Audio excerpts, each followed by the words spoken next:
ଆସନ୍ତାକାଲି କ'ଣ ହେବ? ଆସନ୍ତାକାଲି ସକାଳ 9ଟାରେ ରଥ ଟଣା ଆରମ୍ଭ ହେବ।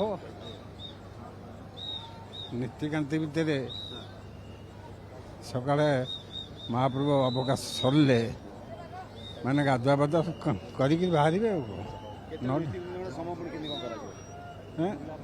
ସମୟ ସକାଳେ ତାଙ୍କର ଅବକାଶ ମଙ୍ଗଳ ଆଳତି ହେବ। ମଙ୍ଗଳ ଆଳତି ହେବ ମଙ୍ଗଳ ଆଳତି ପରେ ଅବକାଶ ହେବ। ଅବକାଶ ପରେ ରଥ ଚାଲିବ ଆଉ କ'ଣ। ରଥ ଲାଗିଲା ପରେ ତାଙ୍କର ପୁଣି ସକାଳ ଧୂପ ଆରମ୍ଭ ହେବ।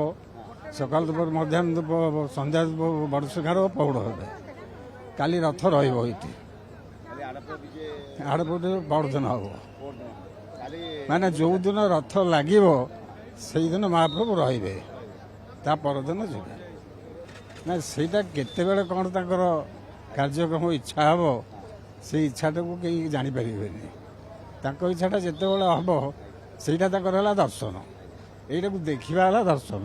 ଏ ଯାତ୍ରା ଦେଖିବା ହେଲା ଦର୍ଶନ। ଏଇଭଳିଆ ଗୋଟେ ତମ ପାଖରେ ଆସିକି ବର୍ଷା କି କ'ଣ ଗୋଟେ ହେଲା, ସିଏ ଗୋଟେ ଦର୍ଶନୀ ମାନେ କେବେ ହେଇନଥିଲା।